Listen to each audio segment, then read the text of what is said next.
in Cleveland, Ohio, and I held my mother's gun to my head, and I wanted to blow my brains all over her wall. You must stop to ask the question, why would a 10-year-old boy want to die? That's a time of dreaming to be Superman or a hero of some type. But my life was so dark and so full of despair that I wanted to die. My family is immigrants. My grandmother is from Germany, a little town called Bernkastel-Kues. She's tall and thin and pale, so we called her French fry.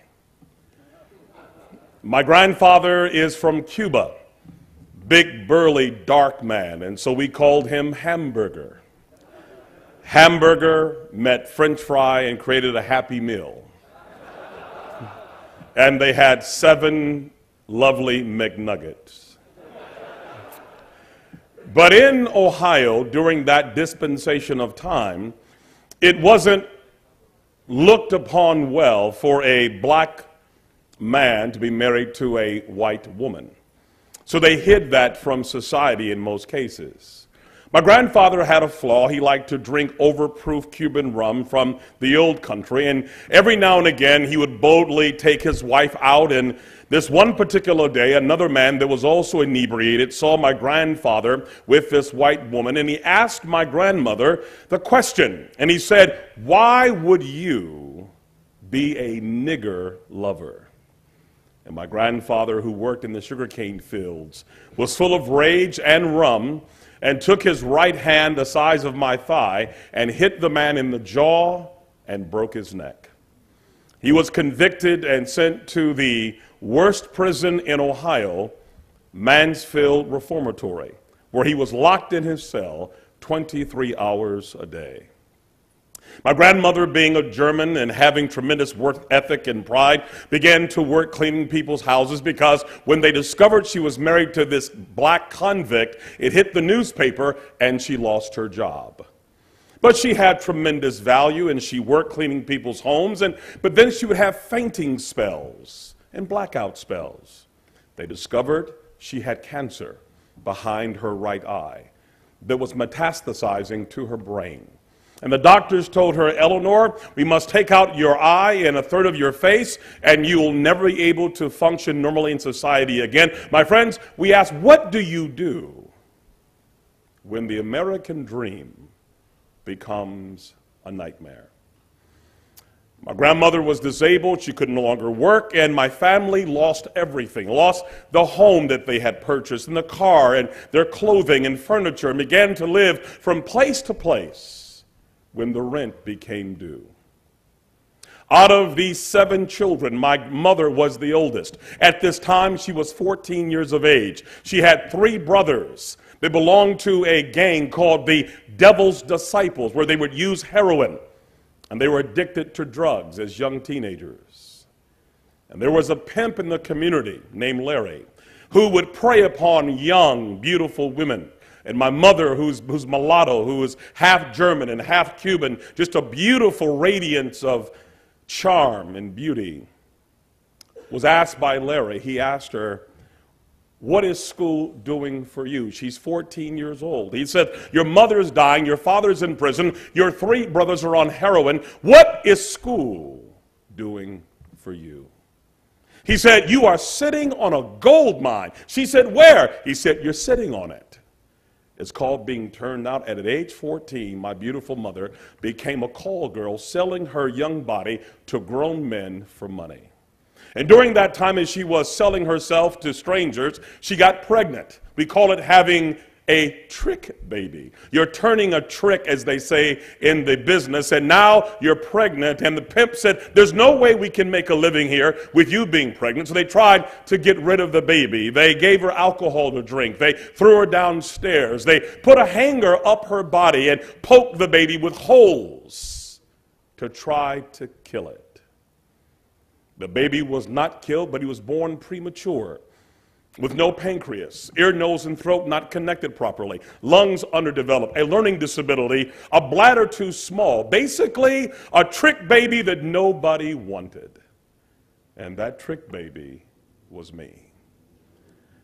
I was born to a prostitute when she was 16. I could not read very well. I had no pancreas, had a learning disability, and was a severe stutterer. To make matters worse, my mother had a madam who ran her prostitution house who hated men, and she would babysit me when my mom went out to do her business, and she would take a broomstick and put it into a boy's body where it should not go. She would rape me with vicious vitriol. And when you are raped and abused as a young child, there are 4 rules. Don't talk, don't trust, don't feel, and pretend nothing is happening. So by age 10, I'd had enough. I've been raped repeatedly, shot at. My mother is being beaten by Johns. My uncles are shooting up heroin before me. My grandmother is dying, and my grandfather is in prison, and my father's nowhere around. I heard God was love. I said he missed our house. We were a family of atheists. There was no Bible. There was no prayer. There was no church. There was nothing but despair and death and disease and hate. And there I was trying to blow my brains out, but my mom's gun had a safety, and I couldn't use it. And the next day I go to school, wetting the bed. I can't control my bladder. It's too small, and I can't talk. So what do? They put me in a boiler room where I would finger paint all day. And there was a teacher. Her name was Mrs. Spears, Christian woman who had a Gideon Bible. And she would volunteer to work with the least of these. She saw her school as a mission field, and she came to see me, and she brought me a Bible that I had never seen before in my entire life and dare not read, and read me Jeremiah 29:11. And God says, I know the plans I have for you, to prosper you and not to harm you, and offer you a hope and a future.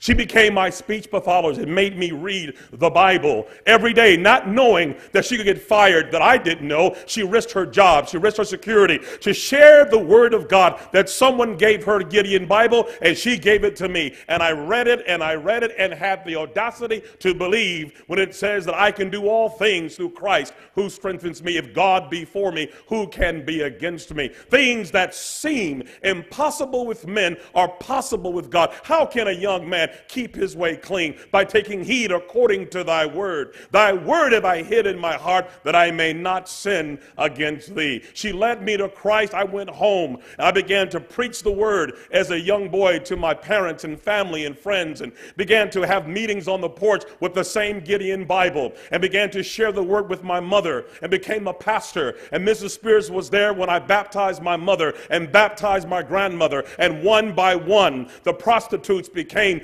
businessmen and businesswomen and evangelists and missionaries. Now we have halfway houses. And now the same boy who could not speak and wet the bed and was abused and raped because of one Gideon Bible and one faithful teacher now oversees 25 churches around the world, have served 3 U.S. presidents, wrote 5 best-selling books. And I will tell you, yes, I was born a trick baby, but the trick was on the devil, because somebody gave me the word of God.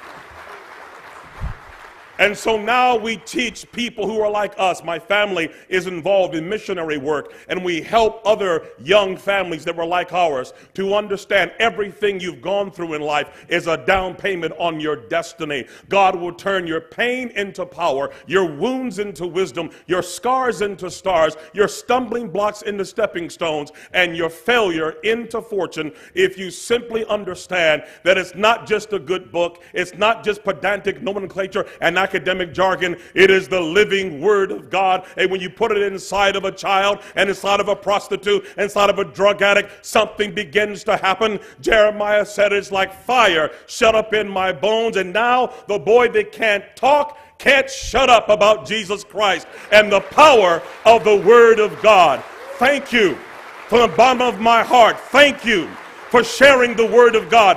Thank you for caring enough to understand the power that this word can produce. You don't just change one life, you change generation after generation after generation. At 10, I had the gun in my head. At 10, my son was on Air Force One with President Bush taking the word of God to Africa. Gideons, God bless you.